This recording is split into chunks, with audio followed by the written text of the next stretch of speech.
location to the south of Houma, Louisiana. Those winds will be changing from the southeast to the south shortly.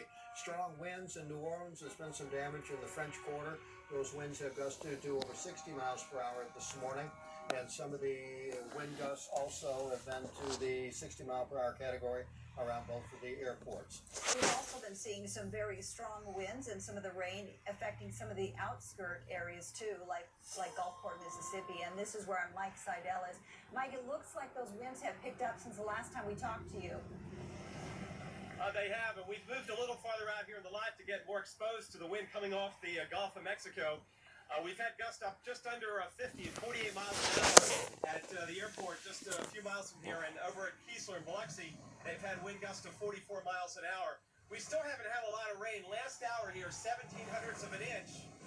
The concern here for the rest of the day, I need to put some more weight on it, I think. The concern here for the rest of the day will be the severe weather threat, not the surge threat. There's the Gulf of Mexico. The water is making a run for Highway 90, but right now it's still a ways off. And we're thinking at this point, as the worst, as far as the pressure is starting to rise, we're not going to have to worry about water getting over the highway. The highway is about 7-8 feet above sea level. Let's go out to Titan radar. We do have a tornado warning. This is the one I just pulled off the wires from the National Weather Service. Again, the same counties being impacted. Those of you in central Escambia County, also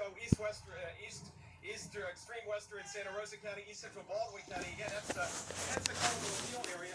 Look out around the Walnut Hill area. Next half an hour, storms are moving northwest at 56 miles an hour. So they're really racing. You can get a sense of why they're moving so fast because of the winds we're taking out here, unsheltered out here on the Gulf Coast here in Gulfport. Other thing is, notice the winds offshore. Some of the winds out there sustained at over 50 miles an hour. I also checked the Waveland buoy. Now, Waveland is off to our west, and all these areas had surges of upwards 20 to 25 feet with Katrina, but the buoy offshore from Waveland reporting sustained winds 48 miles an hour. And then there's an offshore buoy reporting 20.7-foot waves, so almost 21-foot seas offshore, and winds 40 gusting to 55.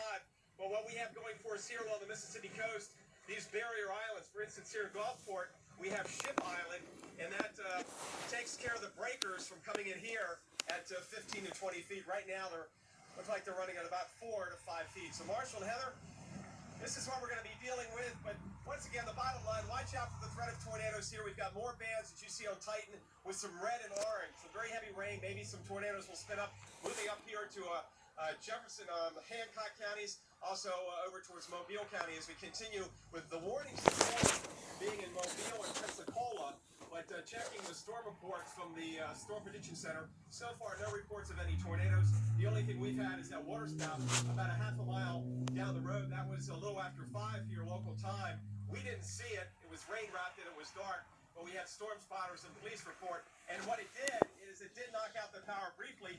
But as far as we can tell, the power is still on here. Looking around, I can still see some lights on. So we're looking good for the power department right now. But we'll keep you updated here from Gulfport, Biloxi. A far cry from Katrina, but still we got to deal with this wind and the potential for some tornadoes throughout this afternoon and into this evening.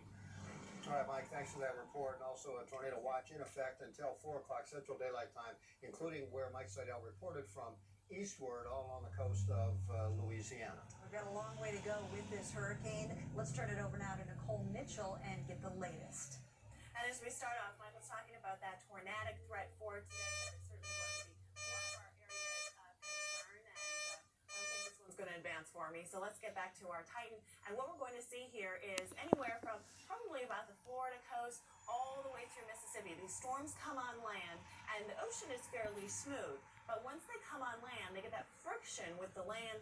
That is what helps. That rotation with the friction helps spawn off those tornadoes. So that is one threat that we are worried about today. You can see the heavy areas of rain, some of those isolated spots up to 1.5 feet. So flooding concern just from the rain itself, but also these storms well up to water. Push that on land too, and then that means we could have the surge threat. And in some cases, we've already seen those water rises as much as 9 feet in a couple isolated areas. But right near the core of this storm, 12, 13 feet, not out of the question. And then less